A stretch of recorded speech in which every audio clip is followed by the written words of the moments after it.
And the first item on the agenda this morning is a hearing on House Bill 2357. And if staff could give us a brief update on 2357. All right. Thank you, Mr. Chairman. Good morning, committee. I'm Jason Thompson, Senior Assistant Revisor, subbing in today for a bill that was from the House Judiciary Committee last session and then amended this session and sent to you. You have hopefully the bill brief, and the version you should have is the substitute for House Bill 2357 as amended by House Committee of the Whole. So that's the latest one. The bill provides for expungement of certain court records and also provides for consideration of mediation in certain eviction actions. Section 1 is a new provision of law that would provide that defendants in an eviction action in which the underlying rental agreement is governed by the Residential Landlord and Tenant Act may make an electronic filing for an expungement with the clerk of the district court at no cost. That filing is made under the docket number of the eviction action, and the defendant is required to provide service of process to the plaintiff in that action by return receipt delivery, which would include certified mail, among other things, using the Code of Civil Procedure service process statute reference there. The plaintiff in the action would have 30 days after delivery of service of process to file with the court any objection to that expungement action. If an objection is filed, the court will conduct a hearing and determine whether the expungement should be granted under the provisions of the section. If no objection is filed, the court is required to make a determination without a hearing, and there's a presumption that the monetary obligations relating to that action, if any, have been satisfied. The basis for the court granting the expungement is whether 3 years have passed since the judgment was entered in the eviction action, whether the defendant shows that monetary obligations of the judgment, if any, are satisfied, and whether the defendant has no additional judgment entered in a similar kind of eviction action relating to a landlord-tenant obligation within that 3-year period. If a tenant does have an additional judgment in an eviction action within that 3-year period, the preceding judgment is not expunged until the later judgment is eligible for expungement. So you've got to meet that 3-year look-back window. An eviction action in which a defendant has an unsatisfied money judgment is not allowed to be expunged except with the defendant and the plaintiff agreeing to that expungement. So if you've satisfied the obligation, it can be expunged. If you haven't, you have to get the agreement of the defendant to get it expunged, or satisfy the obligation and wait your period of time. Public housing authorities do have access to the records, so that is noted in the bill.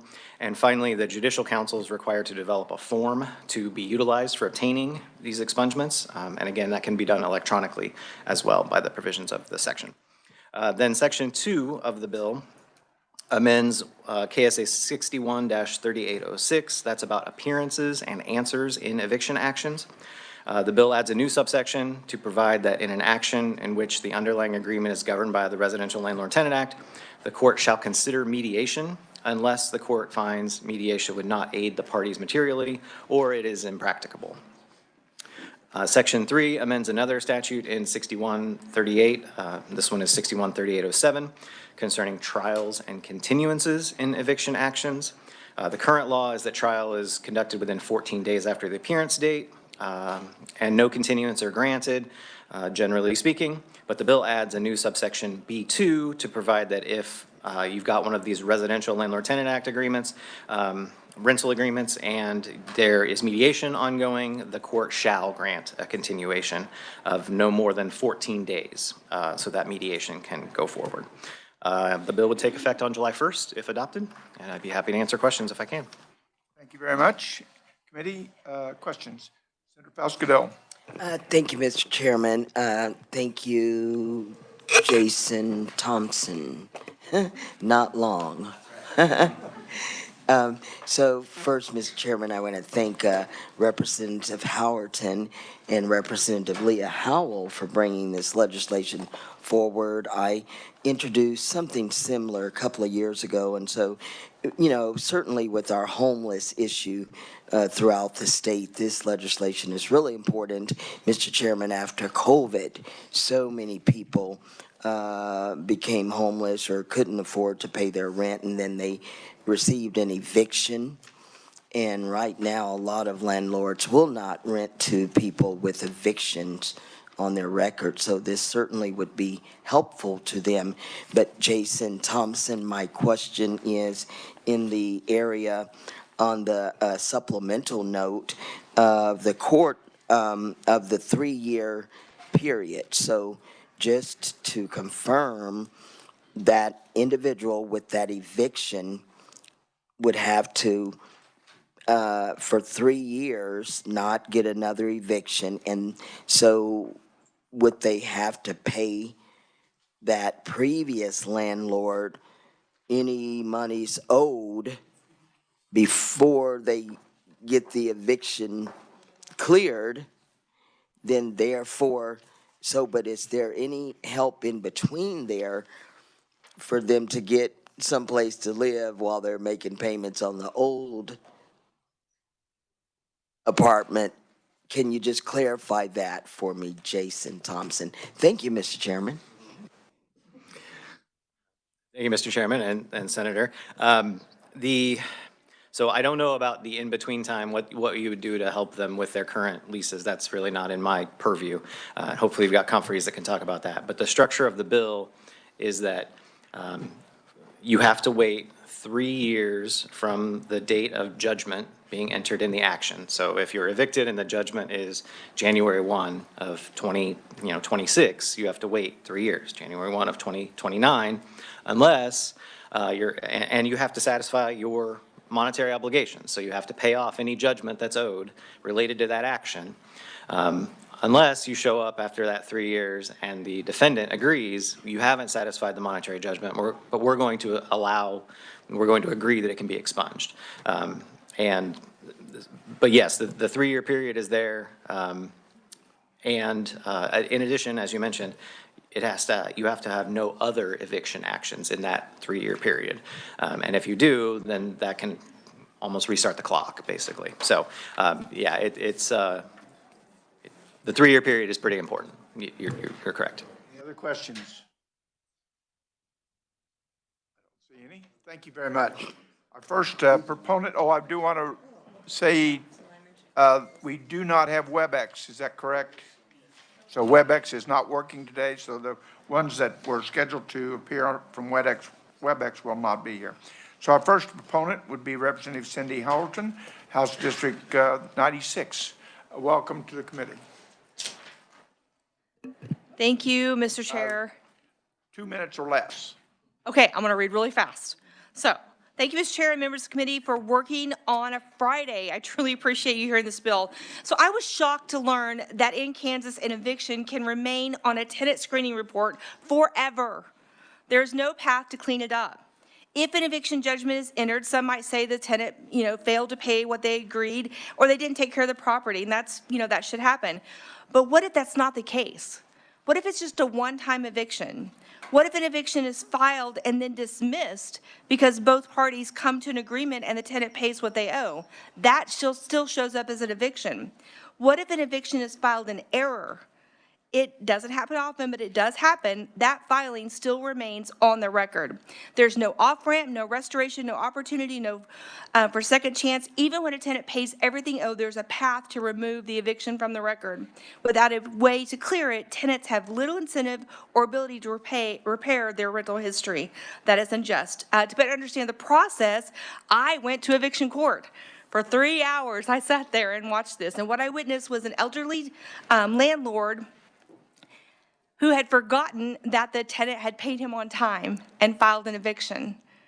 And they left their friends, it was dismissed. What happened was no one told that tenant that because that happened, that eviction was filed, that would remain on his record forever without any opportunity to repair that. through no fault of his own. So I fully support a landlord's right to evict, protect their property, and be paid what they are owed. Landlords are vital to this economy. I also support giving tenants the opportunity to make restitution and demonstrate responsibility in rebuilding their housing history. So this bill does two things: the mediation that's already been talked about, and then evictions proceeding in Kansas move quickly. The consequences can last indefinitely. This bill creates a path for Kansas to request expungement of an eviction filing. To qualify that, they must make restitution. They have to pay what they owe, and they must not have any additional evictions for 3 years. So, yep. And can I talk real quick about the amendment? Later. Okay, perfect. Thank you. Thank you. Thank you. Our next proponent will be Dalton Black, Executive Director of United Way of Harvey County. Oh, he's by WebEx, so he's not here today. Casey Johnson, Director of Advocacy for Kansas Legal Services. Casey, welcome to committee. Thank you. Chairman Alley, members of the committee, I'm Casey Johnson, Director of Advocacy and Litigation for Kansas Legal Services. We represent thousands of low-income Kansans annually who face the life-altering consequences of an eviction on their record, a mark often called the Scarlet E. In Kansas, an eviction filing currently remains on public record forever, creating a permanent barrier to safe housing, even if the case was baseless or dismissed. Research shows that 22% of eviction records are ambiguous or falsely represented tenants past, yet these flawed data points are used to deny housing before a tenant can ever explain their circumstances. Substitute for House Bill 2357 provides a balanced, common-sense path to expungement 3 years after a judgment is satisfied, provided the tenant has remained eviction-free. Importantly, this legislation creates a powerful incentive for tenants to pay their debts. Because expungement is only available after a judgment is fully satisfied, tenants have a clear, structured pathway to repair their rental history through restitution and compliance with court orders. This actually strengthens property owners' rights by encouraging the repayment of civil judgments that are often difficult to collect. While this path is a vital tool for stability, the bill places high procedural burdens on tenants that offer robust protections to property owners. A tenant must serve notice of their expungement request to the landlord by return receipt delivery, which is a service requirement that's significantly more onerous than the residential service landlords often use to initiate the underlying eviction action itself.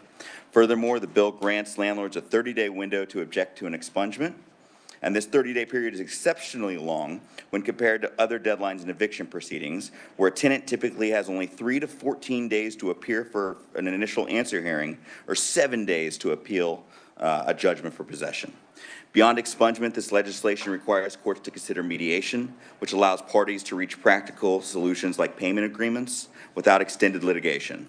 The success of Johnson County's program, where over 90% of participants reach an agreement, demonstrates that mediation reduces the mental and financial load for both landlords and tenants. Thank you, and I'm happy to stand for questions. Our next proponent would be Megan Foreman, Housing Coordinator from Johnson County Government. Welcome, Megan. Megan here. Can anyone hear me? I'm online. We can't hear you. Go right ahead. Oh, wonderful. It looks like it's working.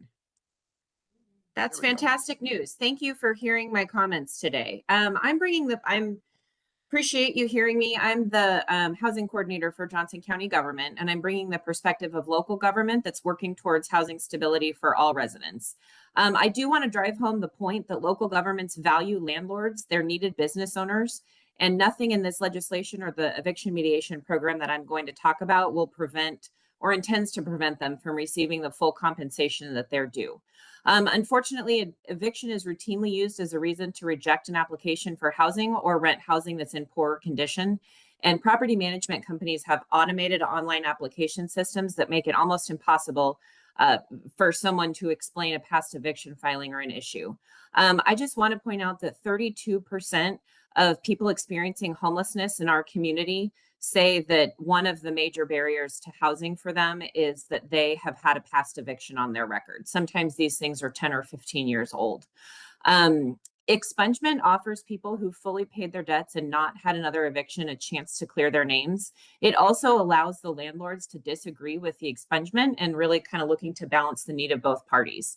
I do want to share just a little bit about the eviction mediation program in Johnson County because I think it illuminates some of the financial hurdles that people who are facing eviction have to navigate.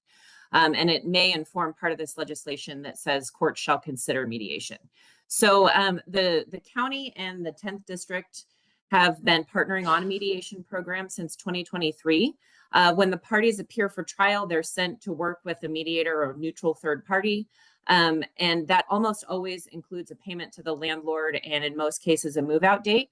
That being said, we've mediated 883 cases as of January, and both parties upheld the agreement in 74% of those cases. So the really important part in that is that the case then gets dismissed and the tenant, if they fully pay and move out when they say they're going to, or uphold the other parts of that agreement, do not have an eviction on their record. So it really is a last chance that's been quite successful for people. Thank The you, Megan. landlords- Yep. Thank you. That Thank served 2 you. minutes. Thank you. And we're going to go back and see if, is Dalton Black on the line? Do we know? Yes, I'm here. Okay, Dalton, go right ahead. Thank you. My name is Dalton Black, and I am the Executive Director for United Way of Harvey and Marion counties. And I also serve as the chair for the United Ways of Kansas Statewide Association, which represents 20 local United Ways covering all 105 counties. Through our resource navigation program here in Newton, we work directly with individuals and families, connecting them to housing, employment, childcare, and other community resources. So I want to share a couple of stories on why this bill matters. The first was a working man who had never missed a rent payment in his life. Then a life-altering event left him partially paralyzed. He could no longer do his job, so he waited for disability assistance and searched for new kinds of employment, and he fell behind on rent and was evicted. With the help of supportive services, he stumbled through that difficult season, and today he is employed again and ready to live independently, but he cannot find housing because of that eviction that's still on his record. He has satisfied the judgment and he did everything right, but the record is something that was completely out of his control and continues to hold him back. And right now, there's nothing that our supportive services can really do to work around that. We had another situation of a mother who fled her home with her 2 children to escape domestic violence. She didn't really have time to work with her landlord. She had to get out. And supportive services helped her find safety and stability. And now she is ready to find another home for her kids and herself. But landlords are apprehensive with that eviction on her record. And because her children and herself are unhoused, the Department of Children and Families have become involved. So what started as a mother really trying to protect her children has created ripple effects across the social service systems in a way it simply doesn't need to. These are real situations, and this bill offers a reasonable solution. The legislation makes it possible for landlords, tenants, and support services to work together to make life easier for Kansans. And I strongly support this, and thank you for your time today. Thank you very much. You're ahead of schedule. Our next proponent would be Dustin Hare, Kansas Action for Children. Dustin, welcome to committee.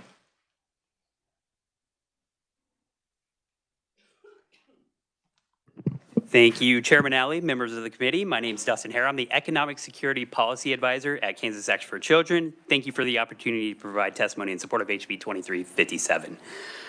My testimony today is going to focus on how this bill will benefit Kansas children, who I think are sometimes overlooked in the conversation about housing. But childhood housing insecurity is a very real issue.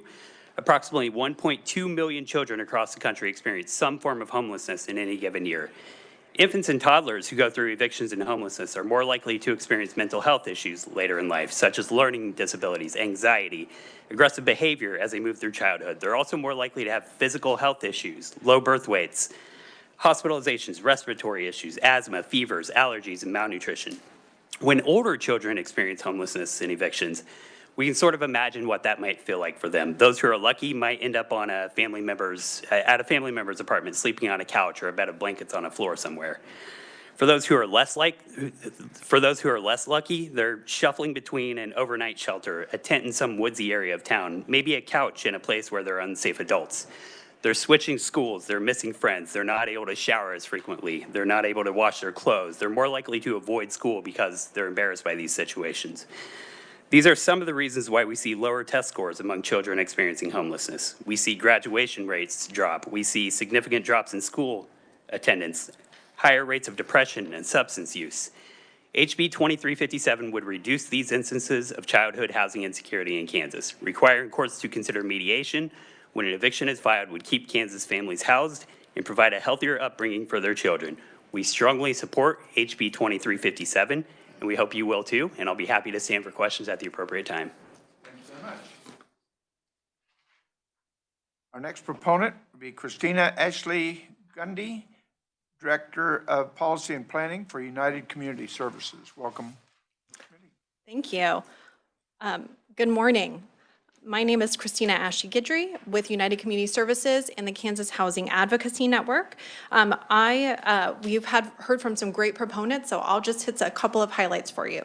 So for the scope of the problem, our state sees an average of 16,200 eviction filings each year. And those figures are actually increasing due to Kansas's housing shortage and increasing housing costs. For context, 1/3 of all Kansans today rent their homes. And while you've heard evictions are very speedy, those filings and judgments are permanent. And what happens is when you as a Kansan go and apply for a new housing, your landlord runs a tenant screening report, which contains a wealth of information, your credit history, criminal history, employment history, and civil court history, with a particular emphasis on those eviction filings. You heard from Casey Johnson that those filings are continue to be reported permanently. And so folks who otherwise would qualify for housing get screened out. This barrier to housing increases instability in our communities. You've heard about that from Dalton Black and Dustin Hare. And then the other side of this is, what about our landlords? What about our mom and pops who are important to our community? Their common complaint is once they have evicted a tenant and gotten a judgment, it's difficult to collect. And that makes sense because if you are a renter with limited income and now you have limited housing options because of that past eviction, your focus is on building your stability now, building your savings so that you never face eviction again. Because even if you do go back and you pay that old debt, it doesn't clear your record. It doesn't help you get into better housing. So this bill has had extensive input by both landlords and renters. It is a compromise that is presented before you today, and it's a good one because it aligns landlords and tenants in a common goal, which is to address the landlord complaint of how do I collect this? Thank you. Thank you. Committee, we do have 11 written proponents. That's in your folder. And we do have one neutral that is here today. Ed, well, I'm going to have to, Ed, you're going to have to come up and pronounce your last name. Ed is just a lot easier. Thank you. My name is Ed Gischini. I represent the Associated Landlords of Kansas. And quite frankly, it's a pleasant surprise to be able to actually endorse a bill and a landlord-tenant act. It's great. The only reason I'm supporting neutral is because there is a flaw in the bill that needs to be addressed, and I think the proponents have got an amendment they want to introduce, but I've read the amendment and it doesn't quite take care of it. So if you look at the paperwork that was passed out, this is my proposal for an amendment. It's 12 words instead of 82, and it clarifies what needs to be done. What's happened is in the last couple of years, courts have changed, and instead of giving an eviction and money, they're just doing the eviction and you have to come back for the money later on. And the bill doesn't seem to clarify that, well, what the bill says is the eviction process itself is what they have to clear up. So my proposal would say, hey, you gotta show that you've paid the money as well as the 3 years. So it's a real simple thing, but I'm happy to see that there's finally some nice stuff going on here. So. Okay, well, thank you. Okay, committee, that is that we do have one neutral, and so we'll open up for questions. We have time for a few questions. Senator Falscado. Thank you, Mr. Chairman. My question is for Casey. So as you come, again, Mr. Chairman, I introduced legislation a couple of years ago to address this very issue because in Wichita on Sundays, I go down, they don't have the open door programs open for the homeless people. So I go down on Sundays to help feed them. But what I asked them, Mr. Chairman, was, you know, other than giving you some food, what can we really do to help you? And most of them said that we have money. They get disability checks, SSI checks, but they had that one eviction during COVID, and nobody will rent to them. And so I certainly support this legislation, but I would hope that it would go further. You know, right now, Mr. Chairman, if we have, after 7 years, if you have a bad credit score of not paying your credit card bills, you know, it drops off after 7 years. But some of the individuals in here didn't support my bill then because of some of the reasons that we're here today for. So I support people paying their old bills.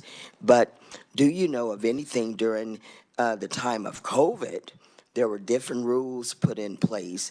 Was there anything that addressed not being able to pay that was helping people pay? You know, because I thought 2 years of eviction would be enough, and then it could kind of fall off if you've met your debt as opposed to 3. That's what I would prefer, but thank you, Mr. Chairman. Casey. Senator, I do know that during COVID, there was obviously an eviction moratorium. So there's one from the state of Kansas. There are also several federal versions where evictions couldn't be filed or could only be filed in certain circumstances, not for non-payment of rent due to so many people losing their jobs. Kansas did have the emergency rental assistance program, which helped people pay that rent to keep them from being evicted once those moratoria were lifted. But I don't believe that there were any kinds of programs specific to COVID that would allow you to remove an eviction record. So every record from COVID, as far as I know, is still in place in Kansas. Senator Owens. Thank you, Mr. Chairman, and Representative Howerton. This is for Representative Howerton. Thank you for your work on this. I know you've been working on this bill for better than a year. You mentioned that you had an amendment. I'm curious how that amendment compared with Ed's. And so if you could maybe share what you had, and then we could kind of compare and contrast those, please. Thank you. Senator Owens, can I pass them out to the committee? Is that okay? Okay. I'll pass them around. Thank you. So this is compromise language. We worked with a landlord attorney that's been involved in this. And I don't have his language in front of me. I can just tell you about what ours does. It's an order expunging an eviction action pursuant to this section shall not be construed to satisfy, extinguish, and otherwise affect any monetary obligation owed by the defendant to the plaintiff arising from the underlying tenancy or rental agreement related to such eviction action. And it goes on. So what this does is already in statute, or not really in statute, but in practice and statutory rights of a landlord, they can collect rent, damages, and sums owed. Sometimes these judgments are separate because that's kind of the way the landlords wanted to do their judgments. And so what we say is you can request an expungement. There's a docket number. That docket number connects the eviction, the 3-day eviction, and the amount that's owed. They have to pay that amount that's ruled. But if there's a separate judgment, the expungement can still be granted, but the landlord can still collect on any separate judgments out there. I hope that's clear as mud. So it's really compromised. We've worked really hard to, bring people in to get this bill right. And if you can look at the bill, you have to go to page 3 to even start reading this bill because we have really compromised. Okay, if I may. Yeah. Thank you very much, Cindy. And if I may ask Ed to come back up here, because I realize his is less words, but if there is somewhat of a compromise here, obviously we want to make sure and get this right when we work it. Casey might be he's an attorney, he might be a better explainer of this as well. You did a great job. Thank you. The difference in our bills is their bill allows you to go after the money after the expungement has happened. The way I've written this is both have to be done at the same time. That's the way the bill was originally written, was that all monetary things had to be taken care of before the expungement. And mine just simply clarifies that if there's 2 court cases dealing with this, we both have to be part of the expungement. Okay, thank you for that clarification. Any other questions? Yes. Huh? Yes. Go ahead. Thank you, Mr. Chairman. Ed, a follow-up on Senator Owen's question, because I actually like this piece. So that interactive expungement and making your payment, so when does that time start? Could it happen like right after? Do they still have to wait the 3 years or not? Thank you, Mr. Chairman. I think it's 3 years after the judgment, so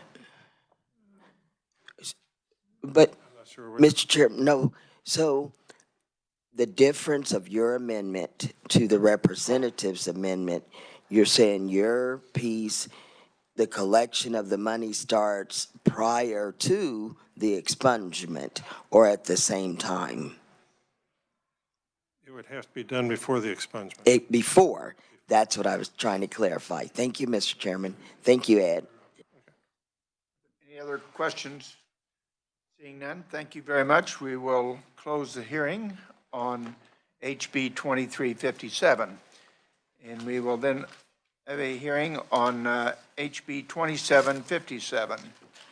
And if you could, you don't have a brief? This was okay, this is an informational hearing on this. And one of the problems that we haven't received that bill yet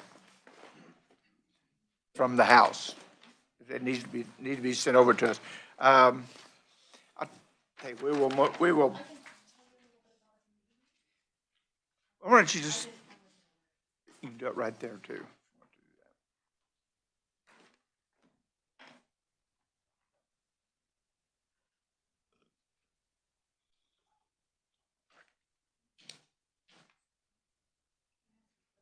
Yes. Thank you, Mr. Chair. My question on 2757 for the committee, I looked it up to see what the bill was.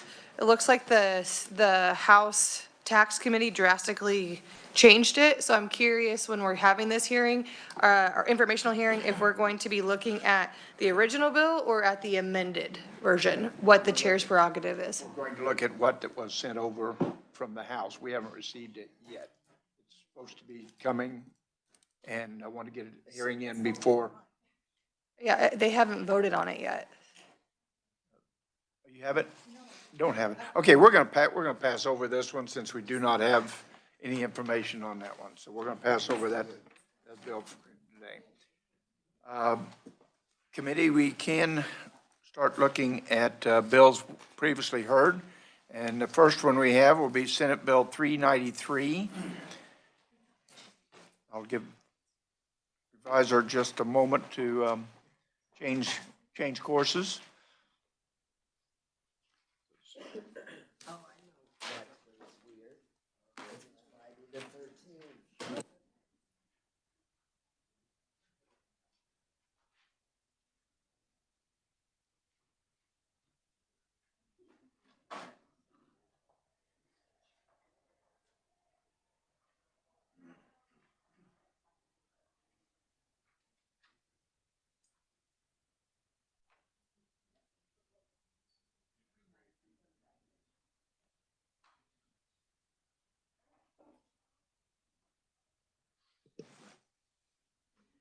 Mr. Chairman, members of the committee, Senate Bill number 393 relates to alcoholic beverages and would authorize the sale of alcoholic beverages 23 hours a day, 7 days a week for the duration of the FIFA World Cup.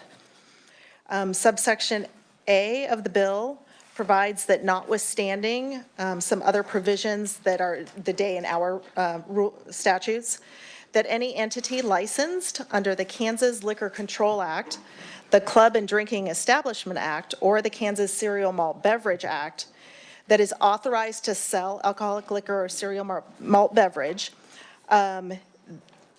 they would be allowed to sell between the hours of 6 a.m. and 5 a.m. of the following day for the duration of the FIFA 2026 World Cup, commencing June 11th and continuing through July 19th of 2026. The bill does provide in subsection B that any county or city may, by resolution or ordinance, elect not to allow those sales. And the provisions of the bill would expire from and after July 20th of 2026, and the effective date would be the Kansas Register. Committee, you've heard that. Are there any amendments to this?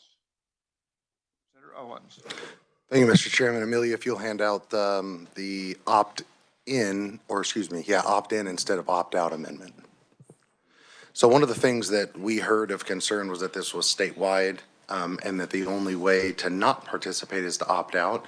And so there was some discussion over, instead of requiring counties that don't want to participate, maybe, wrong one, okay, maybe all the way out in Meade, Kansas, that may not want to participate in this, to allow those cities and or counties the ability to opt in instead. Senator Tyson. Thank you, Mr. Chairman. So procedurally, how would they opt in, and who would be responsible for monitoring that? Senator Owens. Thank you, Madam Chair, and I think the revisers can help me with that, but it would be done by, I would assume, City Council or County Commission. But Amelia, if you would opine. Yes, that is addressed in the proposed amendment. The Board of County Commissioners, by resolution, or the city by ordinance, could elect to allow the sale between these hours pursuant to the provisions of subsection A. And then the clerk, and then the resolution or ordinance would need to be provided to the Director of Alcoholic Beverage Control. That answer your question?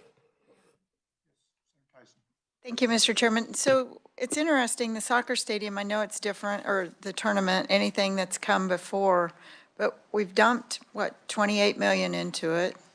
We're now trying to propose more security because of the international, what's going on. And now we're going to make a provision specifically for the soccer tournament on how we handle alcohol in our state. I'm just questioning that. Thank you, Mr. Chairman. Any other questions or comments? Yes, Senator Pascal. Thank you, Mr. Chairman. So Senator Owens, the carrier of the amendment. So would this also include, so liquor stores, restaurants, anyone who sells alcoholic beverages? I would have to confirm whether the underlying bill applies to liquor stores or not. And so this specifically, so I realize there's an entirely different debate over whether anybody supports expanding the alcoholic beverage sales, and I respect that debate. I am just simply trying to maybe restrict it a little bit more and make it an opt-in instead of an opt-out. But would you speak to whether this includes liquor stores, Amelia? The existing bill language is that it does include the liquor stores and grocery stores. So, thank you, Mr. Chairman. So, yeah, opt out. I get it. So, say your statement again of opting in. Sure. So as I understand the law, if it were to pass as presented to us, this would be applicable across the entire state and every county, because the state is telling the county and the city they have to participate. They would have to then pass a resolution to opt out of the state law we created. This, on the other hand, says we're going to create, in essence, the option for counties and cities to opt into this law and opt into these expanded liquor stores and liquor sales. Senator Blue. Thank you, Mr. Chair. And this might be a question for Amelia on, could a county say, we're not going to do this, but a city says, no, we want to do this? My understanding of how the liquor laws work and the establishing of hours and days of sale is that the cities have jurisdiction over the city corporate limits. And then when we're talking about the county's authority, their authority is the unincorporated areas of the county. Okay? Any other questions or comments? I would move my motion, Mr. Chairman. Motion's been made. Do we have a second? Motion been made and seconded. Falscadillo. Any other comments or questions? All in favor? Say aye. Aye. Opposed? Motion carries. Are there any other amendments that we? If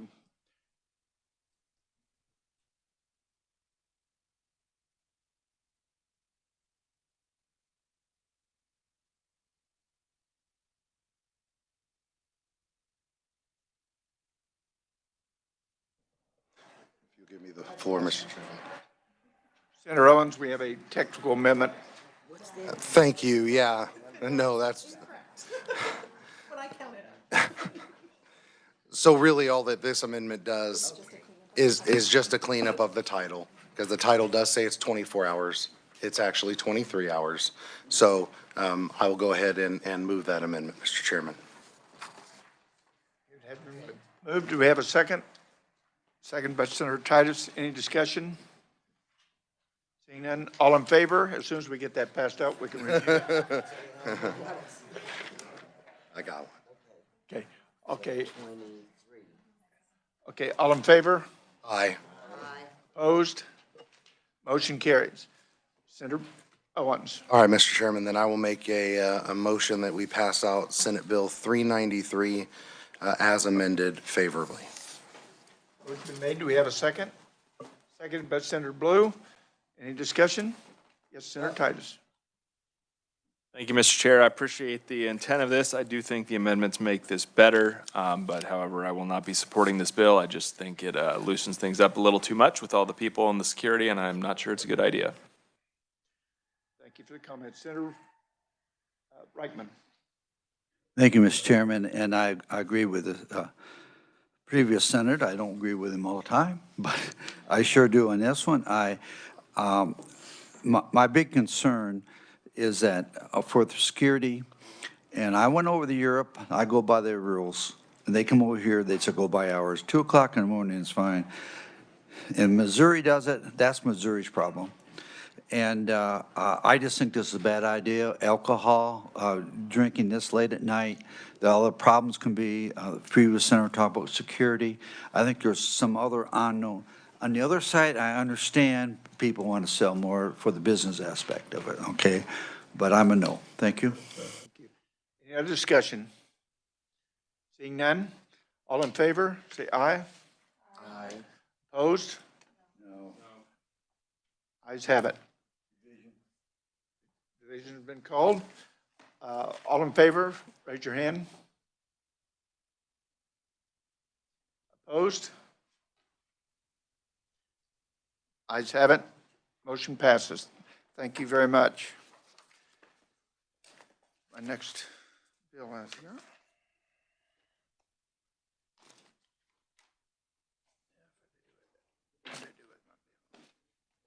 Lost my bill. Yeah, I lost my list.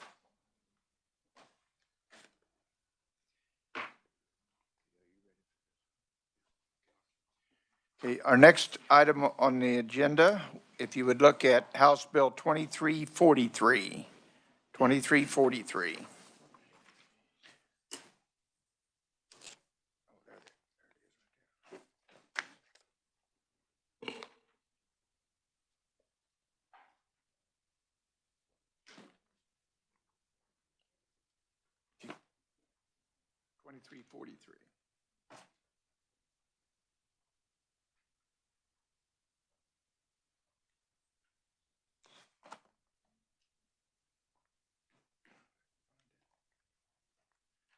Whenever you find it, or you can give us a briefing on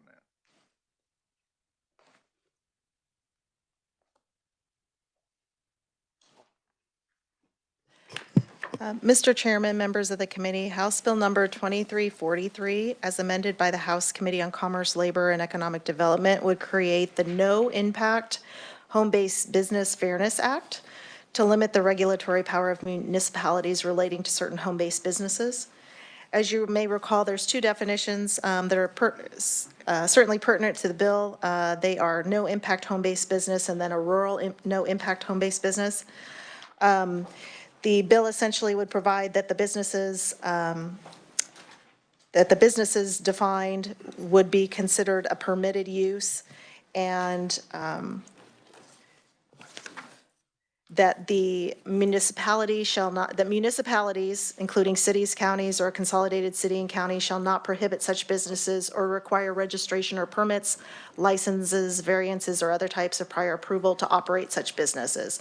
And then there were some related provisions, and also some provisions relating to the municipality shall not require a business to seek rezoning for commercial use. And then also some prohibitions on the installation of fire sprinklers. And the bill would take effect from and after publication in the statute book. Just as a reminder, one thing, this was a bill from last session. So there is a date within the provisions of the bill that if you're going to work the bill, you might want to look at that date. And then the bill did pass the House on February 20th of 2025 on a vote of 74 to 49. This committee did hear the bill last year on March 12th and 13th.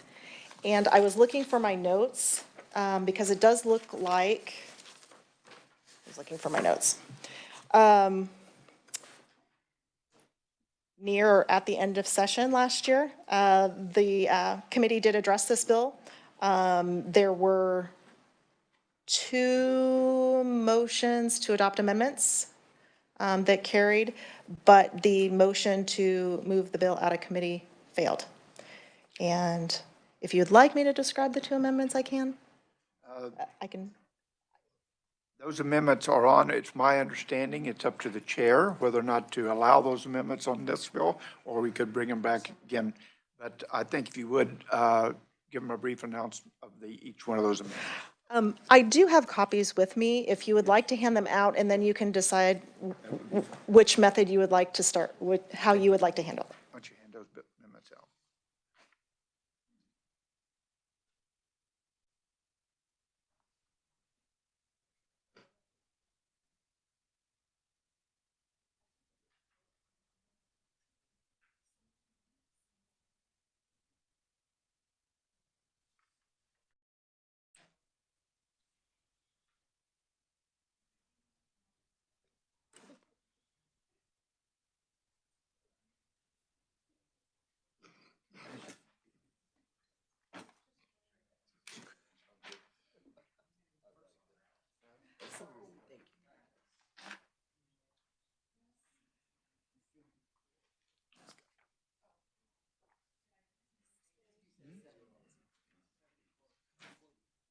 Those are ones that hand me before, but.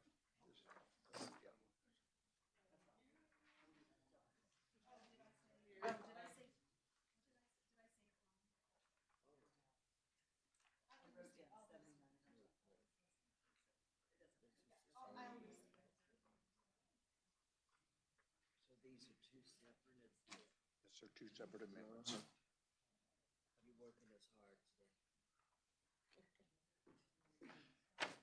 is the effort.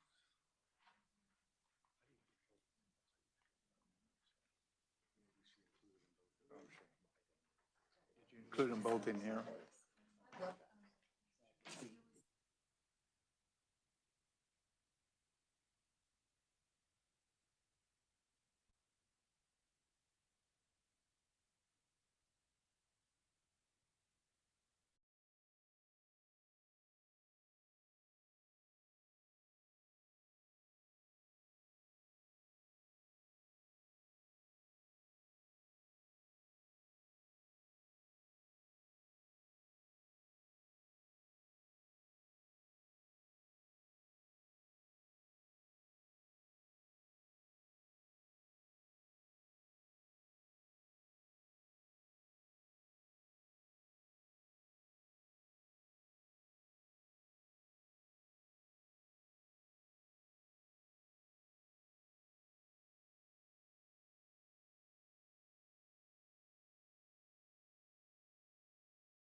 Well, I'll explain it. Okay. So, Mr. Chairman, I apologize. And maybe I misstated this, so I will state it again. I'm looking at the website's information. This bill, as amended, passed the House on February 20th of 2025 on a vote of 74 to 49. And then you've been provided two proposed amendments which were in the minutes, if you look back at the record from last year. The one that has the little circle 3 in the corner would be attachment 3, and this was an amendment offered by Senator Titus relating to, this was based on state fire marshal testimony back in 2025. And it would strike on page 3, language relating to the fire sprinklers provision that would remove the language regarding prohibiting the installation of fire sprinklers for any residential dwelling consisting of more than 2 dwelling units. So that any residential dwelling consisting of more than 2 dwelling units would be stricken. This second balloon you were handed, it has a little number 4 in the corner. This amendment was offered by Senator Owens. It would exclude the breeding of animals and the operation of hosting short-term rentals from the definition of home-based business. Okay, thank you very much. Are there questions? Yes, Senator Tyson.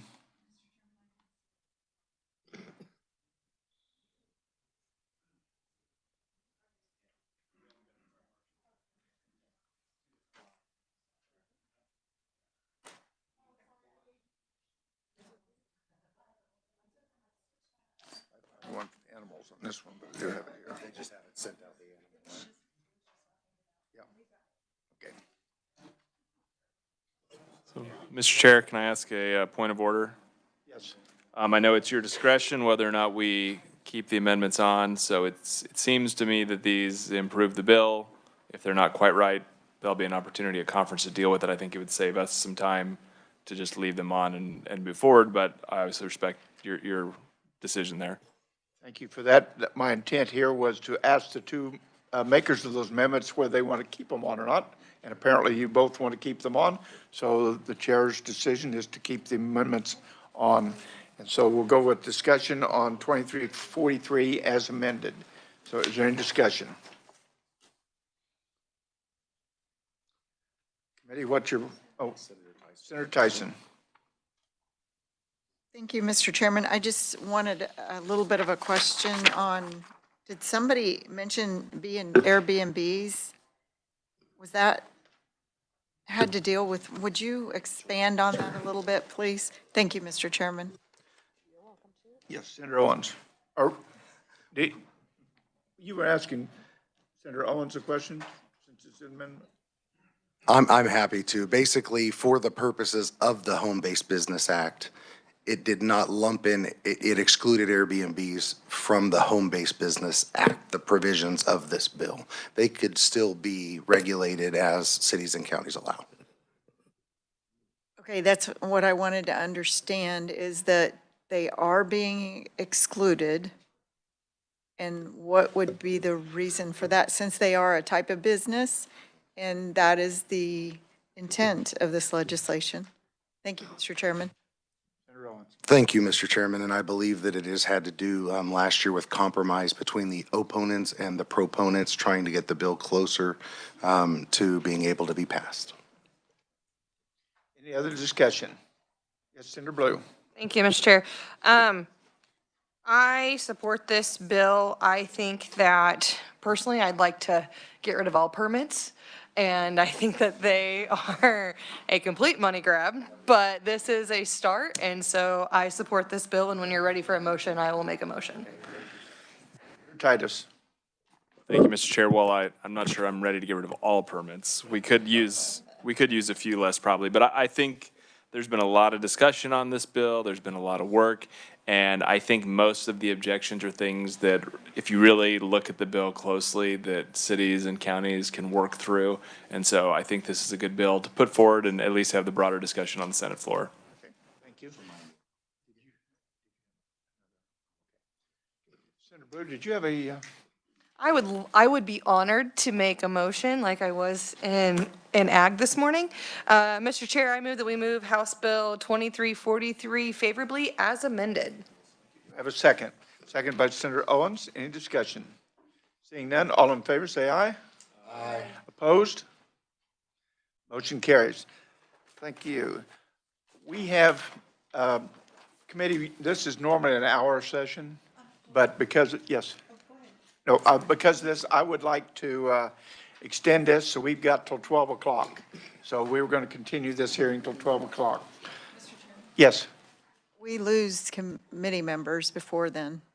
Not all of us I plan. know we knew, I know of one, but I didn't know of any More others. than, maybe more than one. Yes.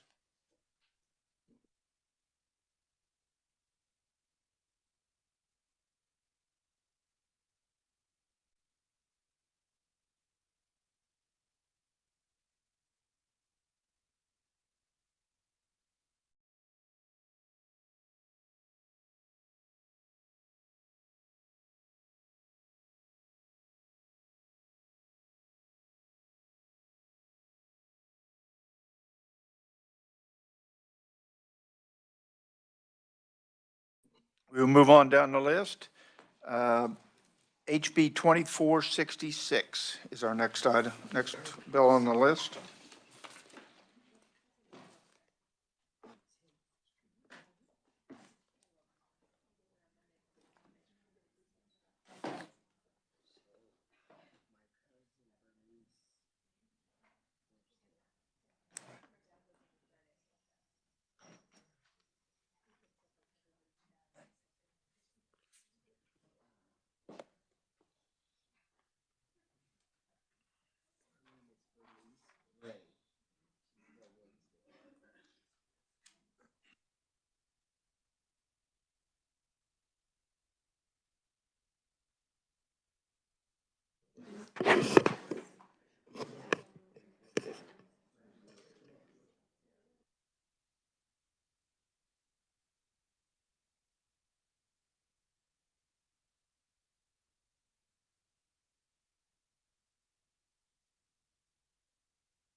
Mr. Chairman, members of the committee, House Bill number 2466 would extend the sunset for the angel investor tax credit to tax year 2031. Currently, the angel investor tax credit is scheduled to expire after tax year 2026. The bill would amend the statute to extend the sunset to after tax year 2031, provide that the total amount of credits allowed for each of those additional years of 27 through 2031, that each of those years shall not exceed $8 million. And the bill would take effect from and after publication in the statute book, and it did pass the House on February 11th on a vote of 93 to 28. Committee, is there any discussion on this? Senator Blue. Thank you, Mr. Chair. I have an amendment. And while it's being passed out, it's a simple amendment. It's just stating that 25% of the tax credits go to rural counties under 50,000 or less. I looked at the website and they are giving some already to rural counties. She said to look at the website for 2026 of who's already interested or selected for the angel tax credit. And so it's not gonna take away anything from 2026. I just wanted to make sure that rural counties are added into this and that they are able to receive this tax credit, because I know other rural counties in the past have called about it, and the money is mostly being distributed to the urban areas, and I'm just looking out for rural counties. This is 27, right? No, 27 and after. So it's not going to mess with 26. Let me double check. It's not going to, it's for tax year 2027. Yes. tax year and fiscal year are totally different, so. Question. Okay. Motion's been made and seconded by Senator Reichman. Questions, discussions? Yes, Senator Fauska. Thank you, Mr. Chairman. So Senator Blue, so is this saying that automatically 25% would go to those?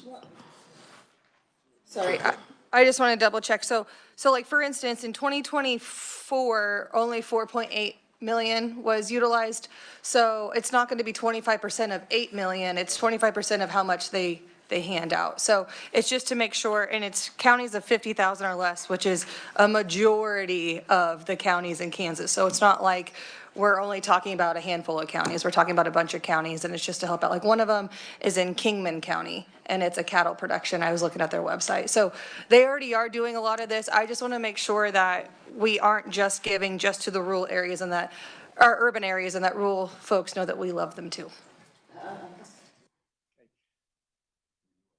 Motion, okay, is there any other questions? Senator Clamp. Thank you, Mr. Chair. I had a quick question for the senator who brought the amendment. In the event that the credits weren't used, would remaining credits be able to go to higher populated cities? Senator Blue.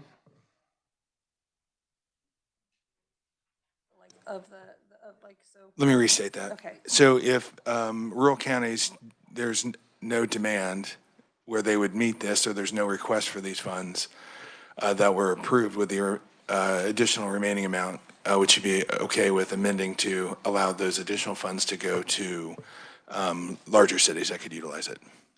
I don't disagree with where you're coming from. I think the question is, when do you decide at that point that they aren't coming? Because they have all year to receive these tax credits. So are you going to say June 1, they're not coming forward? What if somebody wants to come forward in December? You know, I just wonder on that. I'm allowed to, I'd be willing to amend to give discretion to Commerce, but then it does make me worry for future Commerce secretaries what they could interpret that as. I think it's a great question from the senator. I think we could probably get some additional information from Commerce and maybe make an amendment later on the floor. Okay. Thank you, Mr. Chair. And we do have, I think, Commerce representative here. Rachel here.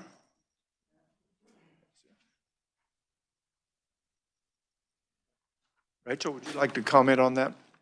Yeah, I think that's a great point, and it is, it's all about timing, right? So maybe it is, so at the end of the year, right, though that 25% wasn't all used, maybe there's 10% left. If that could be carried over to the next year to be used by the bigger areas in the state, I think that could get to what Senator Klump is suggesting, and still allow the full year usage by your smaller communities. One of the questions that I have with doing that, then if we carry it over to the next year, you're now 8 million plus whatever you carry over for that next year. That's in statute, right? So that happens. I want to make sure that's clarification that you're just going for. Yes, and thank you. Yes, you're right, that there is that carryover, so we could make sure that then we are documenting and showing how much is used in those rural areas, and then what's remaining would go on to the bigger cities. So I think it would just be a different paper trail for us. Very doable. Any other? Senator Titus. Do we know how much of these tax credits are getting used every year? Are we always leaving, is there some left on the table, or are they typically maxed out? Yeah, I appreciate that question. And so each year with this program at the beginning, it ramped up, right, to that 8 million. So this is the first year that we'll be at that full 8 million. Last year we were at 7.5. We utilized 7.4 of those. Are you having to turn people away, or is everything that's coming in getting approved? That's a good question. I don't know on if we're turning folks away, but we've been really close to that maximum amount every year. I guess my concern, I appreciate the intent of the amendment. I just, if there's not using all the money, that would tell me there's money available that rural communities just aren't applying for. So I wonder if we're artificially hamstringing ourselves with the cap at this point. Just thought. Okay. Yes, Senator Blue. Thank you, Mr. Chair. I've heard from rural communities that have looked into this in the past, and there weren't investors that were interested in coming to rural areas. And so that, to me, is what's frustrating, is there are the investors there, but they're not interested in coming to rural Kansas. And so I'd like the investors to invest in rural Kansas as well. And that's coming from economic development directors from rural Kansas. So we have any other discussion? Yes, Senator Miller. Thank you, Mr. Chairman. I guess to expand on the questions that have been asked along the same lines, I had a hypothetical in my head where if there was a situation where the requirement is that at least 25% of the total money spent goes to rural areas, if we only have a total of, let's just say half of it's only spent, that would mean 1 million has gone to rural areas, 3 million has gone to the other areas, and we have urban areas that want to continue to apply for it, but if we don't have any more rural requests made, would that prevent the urban areas from being able to access more money? And also, now it's a little more confusing for me after Rachel mentioned that the money would carry over. My question about that would be, does that mean we would have to create a separate pool for the 25% for rural areas so that it is just the 25% that carries over, et cetera? So I guess I have some confusion about a couple elements of it. Rachel, could you come up again, please? Thank you for coming.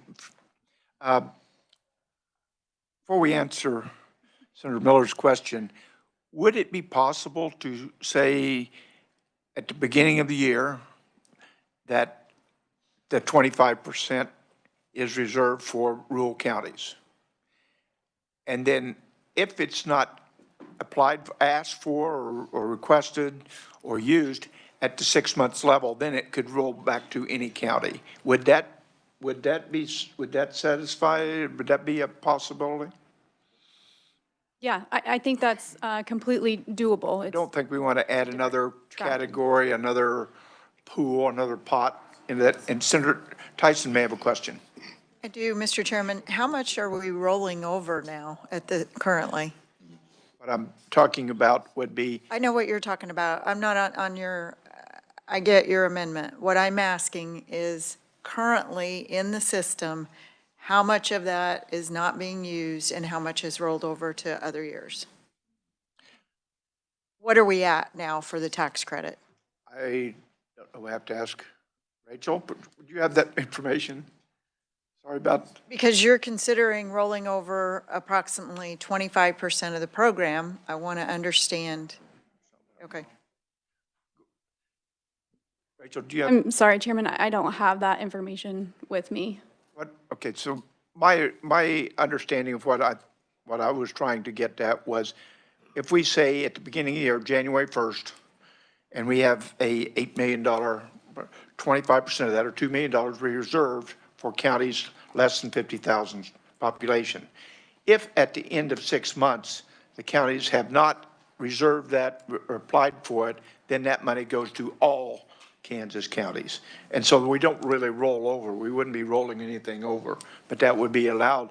The first 6 months, 25% reserved for counties under 50,000. The rest, if there's something that they haven't applied for, it goes back to the regular, if that's possible.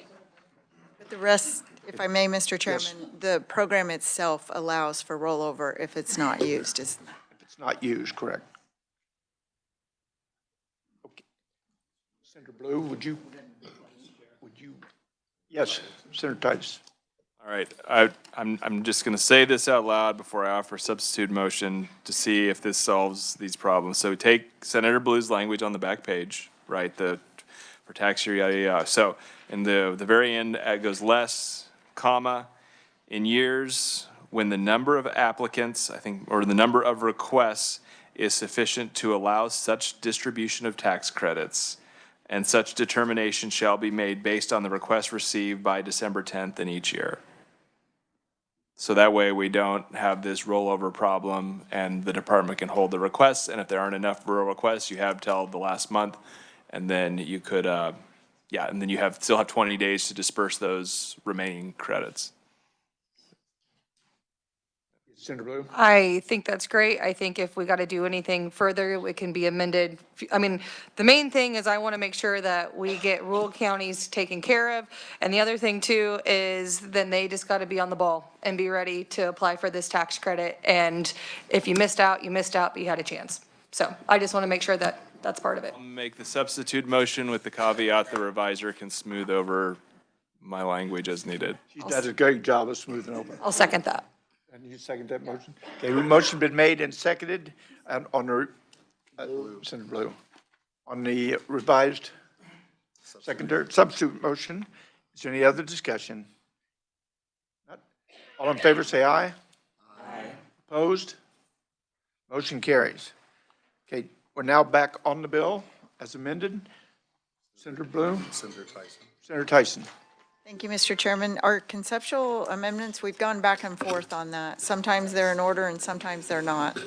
At this timing we have right now, we do, excuse me, the timing that we have 3 days to work the rest of the bills on this committee. I'm going to allow conceptual amendments for this time frame. Usually we do not allow those. So this is a very simple conceptual amendment. Instead of the 5-year sunset, 3-year, we have been trying to be consistent in the Senate Tax Committee about these credits, trying to sunset in 3 years so that we can take a good, hard look at these systems and what kind of money we're handing out, Mr. Chairman. So I would ask the committee to support amending to sunset in 3 years instead of 5. I'm going to ask. Hold that thought for just a moment. We do have a motion on the table and second. Did we pass? We passed that out. This is a second conceptual motion. And so would you restate your motion again? As 3-year sunset. 3-year sunset. Do we have any discussion on the 3-year sunset? Do we have a second? We have a second. Senator Titus, any discussion? All in favor? Aye? Aye. Opposed? Motion carries. Okay. Is there anything else on the bill? Yes, Senator. I'm sorry. So I don't know, but I'm going to throw this out for discussion. There was legislative post audits on this program, and there were some issues and concerns about how it was being administered and different items. And I would and I don't think those have been dealt with. This was a 2020 audit, and there was another audit also. Not saying it's a bad program, but at some point, if the committee would consider decreasing the 8 million to a lower amount until we can get our head wrapped around some of these committees. I'm not going to make the motion today. I just want you to start thinking about it, because these tax credits, as we hand them out, it means that, well, you guys know what it means. So thank you, Mr. Chairman. I will point out that we started out with 5 million and it's increased every year to 8 million. We do know that it's been used up till over 8 million this year. So Senator Owens. Thank you, Mr. Chairman. I would make a motion we pass out House Bill 2466 as amended favorably. We have a second. We have a second by Senator Cluse. Discussion, and I'm going back to Senator Tyson. Thank you, Mr. Chairman. And yes, it has increased to 8 million, and that was part of the problem. So I may bring a floor amendment for 5 million. I'm not sure. I'll do more research before I appreciate the committee looking at that, but we do need to be very diligent on these programs. Thank you, Mr. Chairman.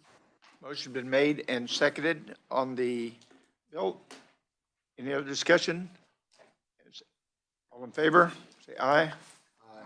Opposed? Motion carries. Let's look at, is there anything here that's, we have about 10 minutes. Is there anything? Yes, we have 10 minutes, so if we could do the informational hearing that we started with, and informational hearing on 2757.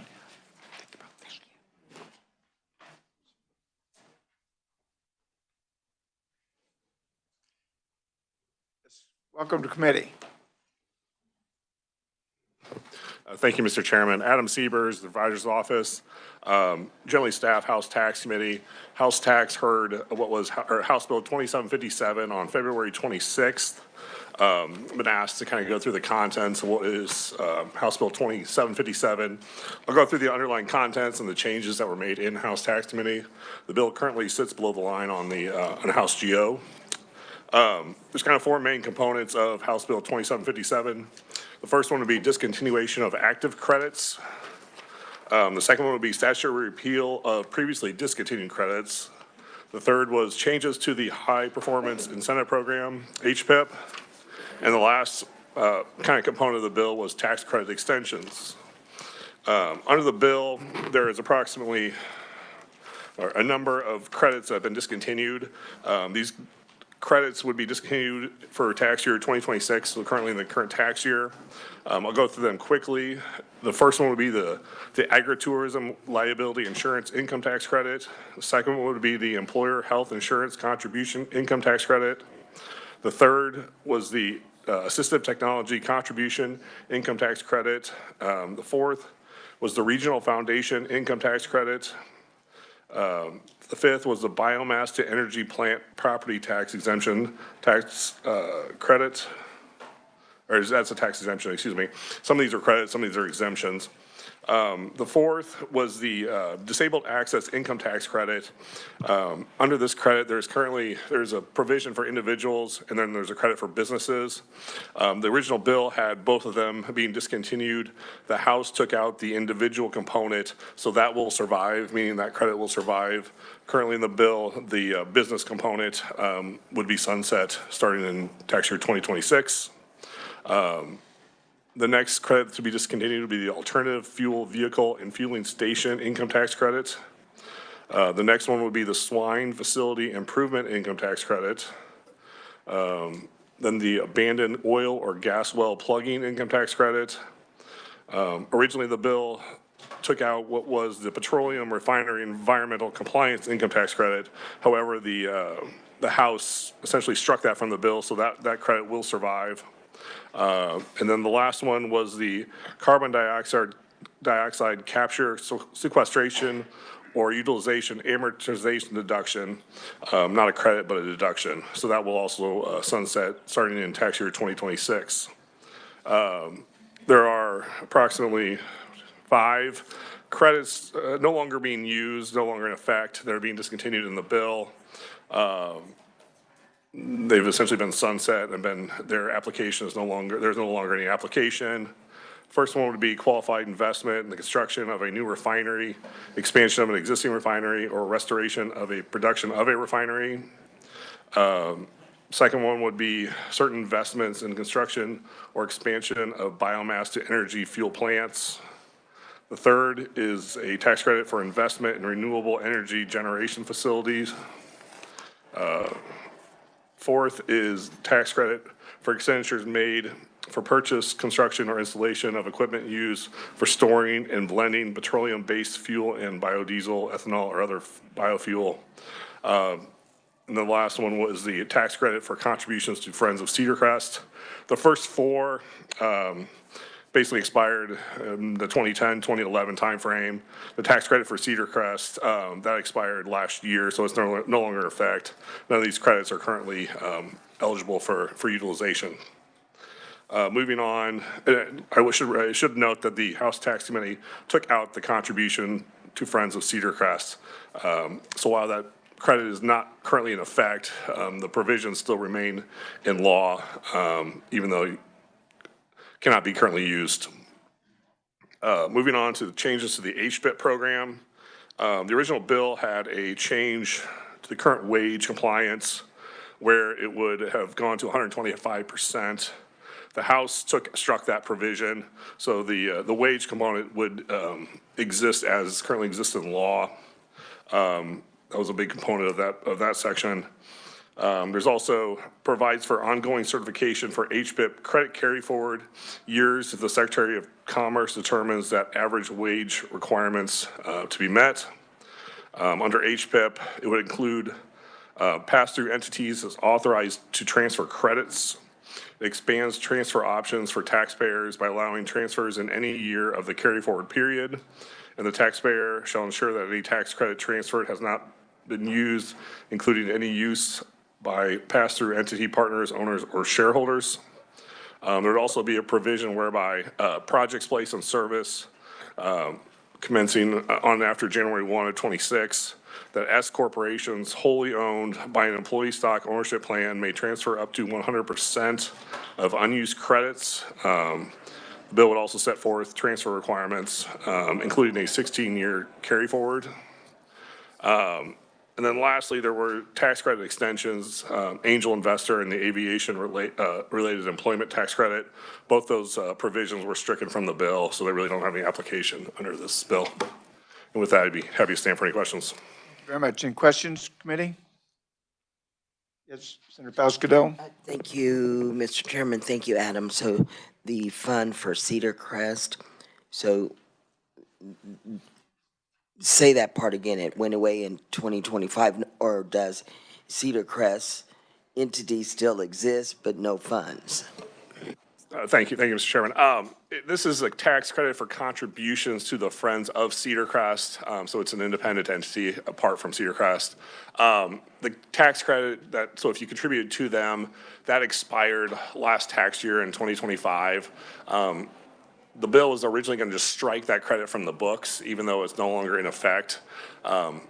So by striking it from the bill, or that section from the bill, the credit will remain, the language will remain in law. However, it's not eligible to be used. Roundabout way to say that. Any other questions? Okay, thank you very much. We do have two people that would like to speak on this, so I'm going to ask Eric Stafford, President and CEO of the Kansas Chamber. Eric, welcome to committee. Thank you for being here. Thank you, Mr. Chairman and members of the committee. I'll try to go quick here, and I forgot my iPad at home, so I'll use a computer today. So this is it started as a commerce bill. There's a lot in here, and so it took a little bit, little while to get drafted. But because of the workload with unemployment insurance, chief's authority, et cetera, it got moved to tax. So this bill was introduced in commerce. It was a interim Commerce Committee recommendation related to the expiration of the income tax credits that Mr. Siebers went through, but also some provision changes to HPIP. Now, some of those provisions, and I'll go through them, have been removed because the bill, when it was introduced, was given a $170 million fiscal note. $153 million of that was the wage change, where we were trying to modify the wage standard for the non-metro counties, the rural counties a little bit, but we didn't anticipate that to have such a big impact. So that provision was removed from the bill. The other $16 million in the fiscal note was from the angel investor and aviation tax credit. Since those were also moving independently, those were taken out of the bill as well. And as Mr. Sieber said, the House did make 3 changes. They removed the striking of the disabled to access tax credit, the environmental compliance tax credit, and the Friends of Cedar Crest tax credit. And so that leaves, I think, 18 tax credits roughly that were looked at over the summer and fall months and presented to you guys last year in the bill. And then the rest of the provisions related to HPIP dealt with factors that could potentially impact a business getting certified for HPIP and then losing that certification because some other employer had a wage standard change. As they pool those NAICS codes annually, there could be an employer that loses that certification even though they're honoring the commitments that Department of Commerce has and sees. And so that's the provision there. I do want to mention that some language, Section F on page 4 of the bill of 2757, Department of Revenue has some concerns with that language, so we have agreed to strike Section F related to the HPIP changes there. I think everybody's clear on the intent. This is where we talked about at the interim committee the discrepancy between pass-through entities and C-corps, but our attorneys, their attorneys with Department of Revenue, everybody was having a hard time finding out how to make that work, and they were concerned about unintended consequences. We said, fine, let's wait until next summer, this coming summer, and we can work through trying to find a solution there for the pass-through entities. And then the last provision here, and there's been some development, so I might defer to John Federico, who has some things to add that he has learned last night dealing with the provisions around the ESOPs. Allowing the 100% transferability of credits for ESOPs is not intended to create the discrepancy where everybody gets 50% transferability and then they get 100%. It's intended to be that the ownership group of those ESOPs are the employees. And so because of that structure and the benefits go into a trust that then the employees take through their retirement bonus, basically, or retirement earnings from the profits of the company, that is a trust fund that is tax-free until those benefits are drawn, and then those individual owners would then pay taxes. So the credits should be flowing through essentially to that trust on the ESOP structure. So this is providing clarifying language. Again, a discrepancy of the pass-through entities allowing those to claim the full value over the period of time for the HPIT program compared to C Corps who, assuming they have tax liability, have that 16-year window to take advantage of the credits that they earn on the investment that they make in the state of Kansas. So if John has anything to add after that, then I can turn it over to him, but happy to answer any questions. But this was the same bill. This turned into the bill that you guys did here in the fall interim committee. So, Well, John, come up. John, if you're here, still, there he is. Thank you, Mr. Chairman. John Federico, Durst Consulting. We represent Black and Veatch, who has a keen interest in this bill. And in respect for you and your members, Chairman, all I will tell you is that we have Dusty Freeze, an executive from Black and Veatch, to answer any questions on the application of HPIP to ESOPs or S Corps. We haven't seen the bill yet. It's obvious, so we'll just defer that till we maybe hear the bill when we get it. So thank you very much for that information. You bet, sir. And the last one that we have as proponent would be Rachel Willis with Department of Commerce. Rachel, thank you again for coming. Yeah, thank you, Chairman, members of the committee. I don't have anything new to add other than we support the bill and the changes that were identified by the last or the previous conferee. So in full support of this, think that it's very much needed and support that last more technical change. So thank you. Thank you very much. And committee, anything further? Yes, Senator Tyson. Thank you, Mr. Chairman. I appreciate it. The informational hearing, it gets us queued up for when we get the actual bill. However, the fiscal note's not been discussed on this. What? I think the committee should take a look at the fiscal note. Any other discussion? Yes? Oh.